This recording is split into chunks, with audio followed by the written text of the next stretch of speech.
இப்போ நீங்கள் பார்த்துட்ருக்கிறது எங்கள் வீட்டில் செஞ்ச நெய்ச்சோறு குஸ்காவும் கோழிக்கறி ஆனமும். முதல்ல இந்த நெய்ச்சோறு குஸ்கா எப்படி செய்யலாம் அப்படிங்கிறது தான் அந்த வீடியோவில் நம்ம முதல்ல பார்க்க போகிறோம். இதுக்கு என்னென்னலாம் தேவைன்னு பார்க்கலாம். கர்நாடகா பொன்னி 1 கப்பு எடுத்திருக்கேன்.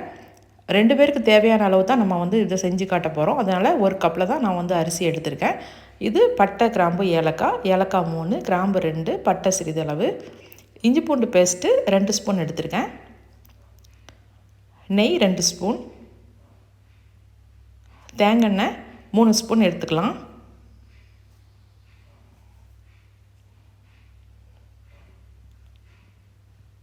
சின்ன வெங்காயம் இந்த மாதிரி கொஞ்சமாக கட் பண்ணி வச்சுக்கோங்க. தக்காளி பழம் 1 தக்காளி போதும். மல்லிக்கீரை கொஞ்சம், புதினா சிறிதளவு. இந்த சின்ன வெங்காயம் தாளிப்புக்கு தனியாக இந்த மாதிரி கட் பண்ணி கொஞ்சமாக வச்சுக்கோங்க. மிளகாய் 2, தண்ணி 1 கப் அரிசிக்கு 2 கப் தண்ணி சேர்க்கணும். கருவேப்பிலை தாளிக்கிறதுக்கு கருவேப்பிலை கொஞ்சம். இது எல்லாத்தையும் வச்சு நம்ம அந்த நெய்ச்சோறு குஸ்கா எப்படி பண்ணலாங்கிறது தான் இப்போ நம்ம பார்க்க போகிறோம். முதல்ல இந்த அரிசியை இந்த மாதிரி 1/2 ஹவருக்கு முன்னாடி ஊற வச்சுக்கோங்க. இப்போ ஸ்டவ் ஆன் பண்ணிக்கலாம். ஆன் பண்ணி அந்த பாத்திரம் நல்லா சூடாகட்டும். சூடானதும் நெய்யை முதல்ல அதில் சேர்த்துடலாம். இப்போ எண்ணெயும் சேர்த்துக்கலாம். சேர்த்துட்டு எண்ணெய் சூடானவுடனே பட்டை, கிராம்பு, ஏலக்காய் 3ஐயும் அதில் சேர்த்துடலாம். சேர்த்து லைட்டாக கிளறி விடணும்.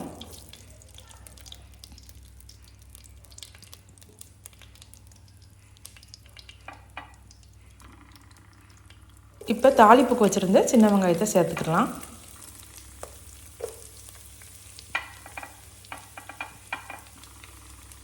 அந்த வெங்காயம் நல்லா வந்து கோல்டன் கலரில் வர வரைக்கும் நல்லா கொஞ்சம் வதக்கணும். இப்போ நல்லா கோல்டன் கலரில் வந்துடுச்சு. இப்போ இஞ்சி பூண்டு பேஸ்ட்டு 2 ஸ்பூன் எடுத்து வச்சுருந்தோம் இல்லையா, அதை இதில் சேர்த்துக்கலாம்.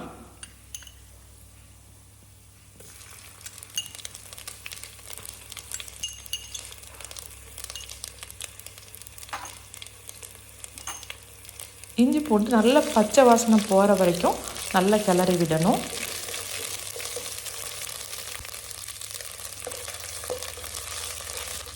இப்போ நல்லா கிளறியாச்சு, பச்சை வாசனை நல்லா போயிடுச்சு. இப்போ கட் பண்ணி வச்சுருந்த அந்த 1 தக்காளி பழத்தை சேர்த்துக்கலாம். சேர்த்து அதையும் கொஞ்சம் நல்லா வந்து வதக்கணும். நல்லா வதங்கிடுச்சு. இப்போ அந்த கட் பண்ணி வச்சுருந்த வெங்காயம், மல்லிக்கீரை, புதினா, பச்சை மிளகாய் எல்லாத்தையுமே அதில் சேர்த்துடலாம்.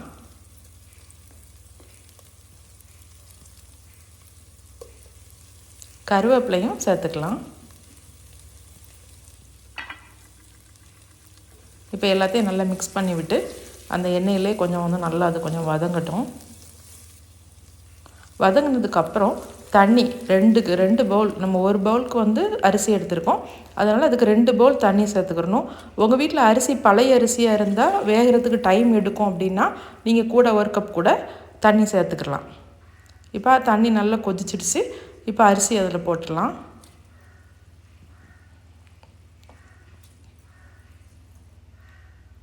உப்பு தேவையான அளவு,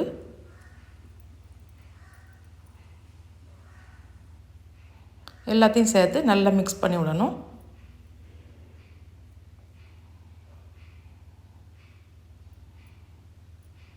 மிக்ஸ் பண்ணி விட்டுட்டு நல்லா கொதிக்கட்டும்.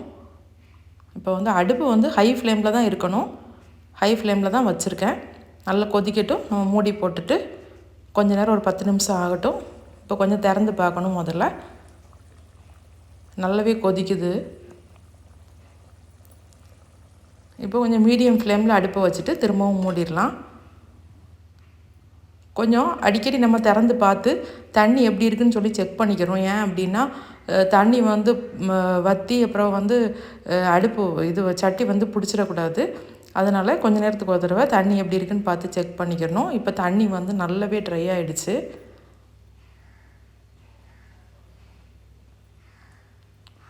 இப்போ அடுப்பை லோ ஃப்ளேமில் வச்சு தம் போட்டுடலாம்.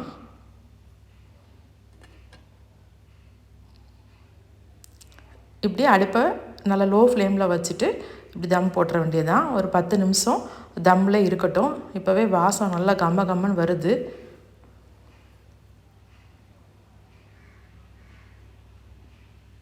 பத்து நிமிஷம் ஆயிடுச்சு.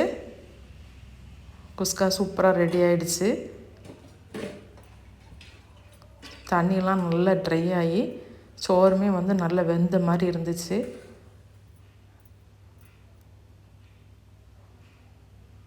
சோறு நல்லாவே வெந்துடுச்சு. வெந்து சூப்பராக ரெடி ஆகிடுச்சு குஸ்கா. இந்த மாதிரி நீங்களும் உங்கள் வீட்டில் ட்ரை பண்ணி பாருங்கள். ஒரே வெறிஞ்சோறு சாப்பிட்டு போர் அடிச்சு போச்சு அப்படின்னு சொன்னால் இந்த மாதிரி நம்ம வந்து குஸ்கா பண்ணலாம். ஏன் அப்படின்னா நம்ம வந்து பிரியாணியோ அல்லது நெய்ச்சோறோ பண்ணுறதா இருந்தால் அதுக்கு வேலை ஜாஸ்தி. அதனால் இது கொஞ்சம் நம்மளுக்கு வேலையும் ஈஸியாக இருக்கும். அதே சமயத்தில் டேஸ்ட்டும் வந்து டிஃப்ரெண்ட்டாக இருக்கும். குழந்தைகளுக்கு கூட லஞ்ச் பாக்ஸ் கூட இந்த மாதிரி நீங்கள் பண்ணி கொடுங்க. அவங்களும் ரொம்ப விரும்பி சாப்பிடுவாங்க. அவங்களுக்கும் ஒரு டிஃப்ரெண்ட்டாக இருக்கும் டேஸ்ட்டும். இந்த குஸ்காவுக்கு பெஸ்ட் காம்பினேஷன் என்ன அப்படின்னு பார்த்தீங்கன்னா கோழிக்கறி யானமும் வித் தயிர் பச்சடியும் வேறு லெவலில் இருக்கும். இந்த கோழிக்கறி யானை எப்படி பண்ணலாம் அப்படிங்கிறத இன்னொரு வீடியோவில் பார்க்கலாம். வேலையும் ஈஸியாக இருக்கணும், டிஃப்ரெண்ட்டான சாப்பாடு இருக்கணும் அப்படின்னா இந்த மாதிரி குஸ்கா பண்ணி பாருங்கள். ரொம்பவே டிஃப்ரெண்ட்டாக நல்ல ஒரு டேஸ்ட்டாகவும் இருக்கும். குஸ்கா வந்து சோறு ரொம்பவே உதிரியாக ஒன்று ஒன்றா ரொம்ப செம்மையாக இருந்துச்சு. குஸ்காவும் கோழிக்கறி யானமும் வேறு லெவலில் இருந்துச்சு. நீங்களும் அந்த மாதிரி செஞ்சு பார்த்து சாப்பிட்டு என்ஜாய் பண்ணுங்கள்.